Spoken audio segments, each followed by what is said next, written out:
I don't recall that first meeting, I hope you recall the second. but I'm certain that this one will register permanently Thank you. I hope for good reason. because it is very good to acknowledge that Jamaica has an engineer working with Samsung. It's very good. And I'm certain that when we publicize this back home, that you will become an inspiration to other Jamaicans. We need more people in the STEM field, and we need more Jamaicans working in large corporations globally.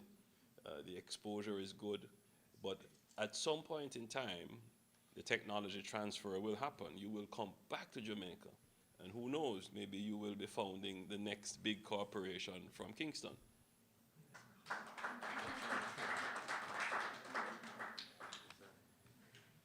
Now, when I was told that there was a Jamaica Korea Association in Korea who wanted to meet with me, I dismissed the idea. I actually didn't believe. But then a friend of mine sent me a note to say, no, no, no, this is a very active group of Jamaicans and Koreans, and they would like to meet with you when you're in Korea. Now, mind you, there is scarcely a place where there is not a Jamaican. Scarcely. There is no country that you can go in the world and there is not a Jamaican presence, because the Jamaican diaspora is large and it is spread across the world. But the beauty of the Jamaican culture is that it is a strong brand and it creates a strong identity. So people, Jamaicans will go elsewhere to live. They will assimilate into other cultures, but they always maintain their Jamaicanness. And that's the beauty of being Jamaican.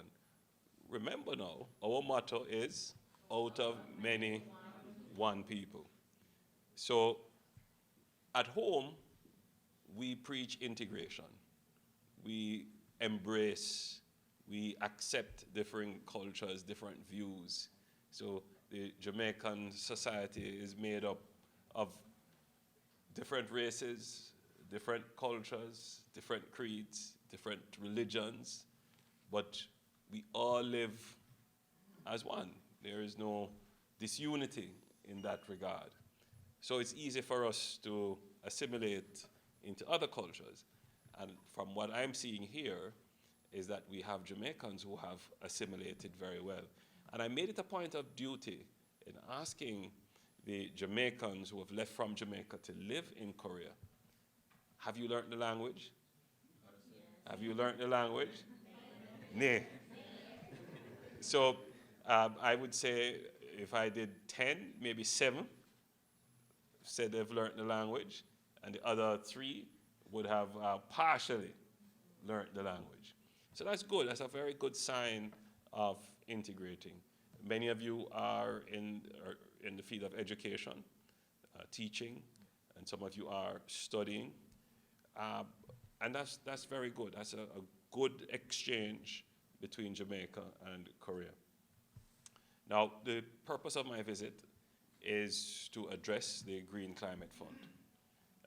And Korea has been a very active country in climate change and a very active voice in climate finance issues, and indeed the host of the Green Climate Fund headquarters globally. At the UN last week, 2 weeks ago, we had the Green Climate Summit. And I got a chance there to meet your president. We both sat on a panel, and I believe we also participated in an event for Mahatma Gandhi, if I'm not mistaken. And so we had a chance to have an exchange exchange. I may not be able to see him on this visit. Hopefully, there will be another opportunity when I will do an official visit. I take note of the fact that the last official visit was on the 10th of October, 1981. And that was by the most Honorable Edward Philip George Siaga, who passed away in May of this year. God bless his soul. The relationship between Korea and Jamaica is very strong. We established bilateral diplomatic relationship in 53 years ago. The Korean government has had an embassy in Jamaica since. I believe once it was closed but reopened. And we continue to have cooperation, bilateral cooperation in many areas. Some of them were mentioned by the president of the association, Mr. Moon.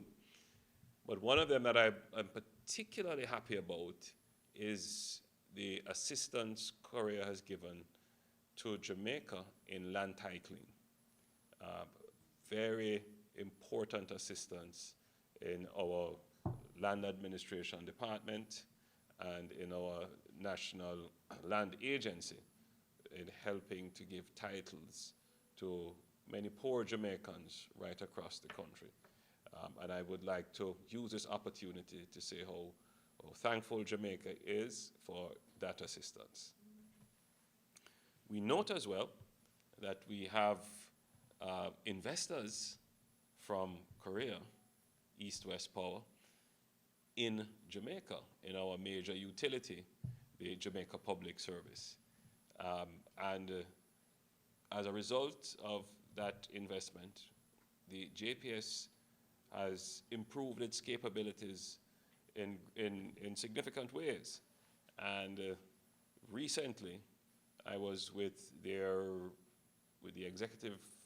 president, Emmanuel De Rosa, and we were speaking about increasing JPS's generation and ability to accept more green energy. And the discussion was about increasing the storage capacity for JPS. And so I know that somewhere down the road there might be even greater investment in expanding JPS's storage capacity to allow for more green energy to be used in its transmission. But Jamaica also undertook a significant program of moving from oil, petroleum, to natural gas. And the JPS has managed to change out more than 50% of its old generating capacity, making the JPS probably one of the most modern utilities in the Caribbean. And that has improved their efficiency and indeed the cost of energy to Jamaica.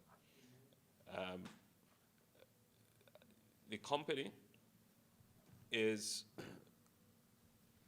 going through another phase of its development. The government owns 19% of JPS, and the government intends to place that 19% on the stock market. We will be selling those shares.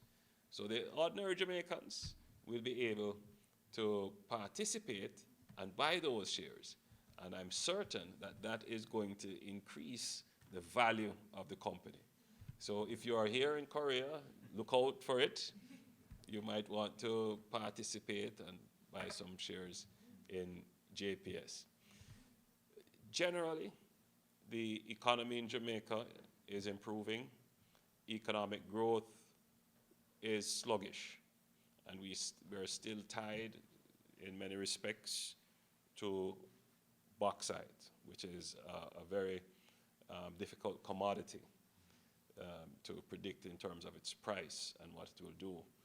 But we have also had challenges with a major bauxite company that was purchased recently by the Chinese.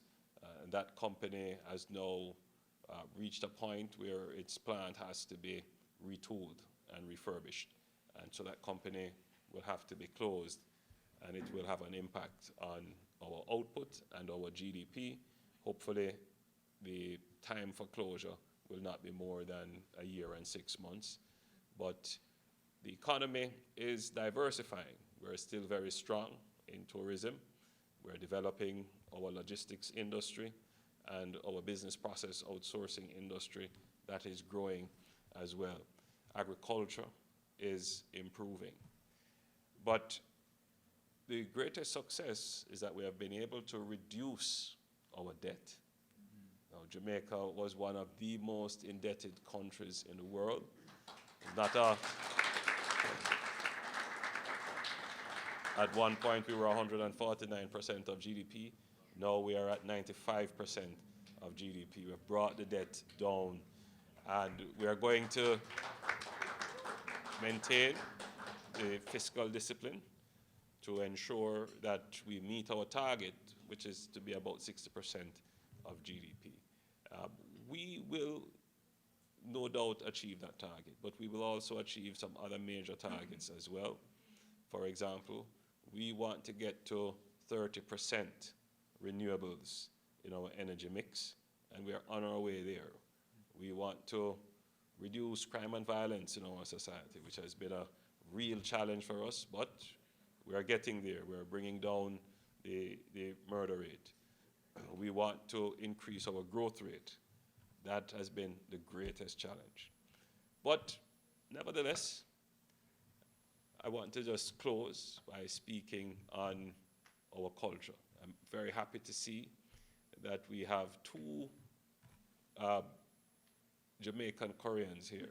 And I say Jamaican Koreans because by virtue of being immersed into the culture, they have absorbed it, and they have taken the music, and they are spreading the Jamaican music right across the world. Skull? And Mr. Tyson. Now, Skull was telling me, I didn't even realize, my brother is in the music business. He's an artist. And Skull was telling me that he has a song with my brother. You should send me that link. Let me look at that song. Of course, of course. So we don't do much in trade between Jamaica and Korea. And the trade balance is in favor of Korea.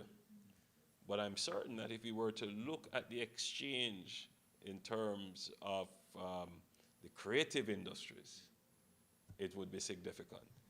But where I think we could also do even greater trade is in tourism. Right, Minister Bartlett? Absolutely.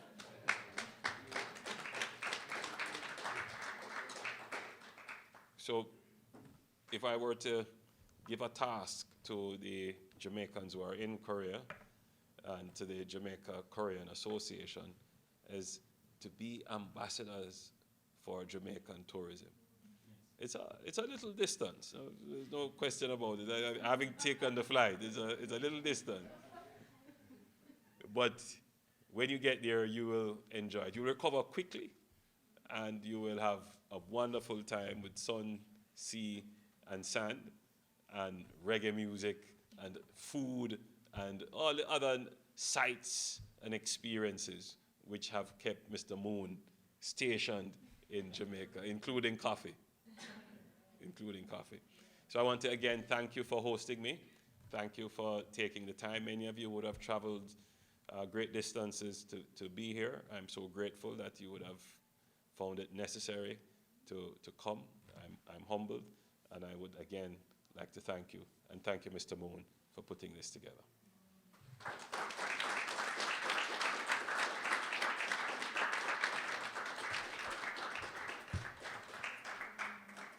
Thank you, Mr. Prime Minister, for those lovely words.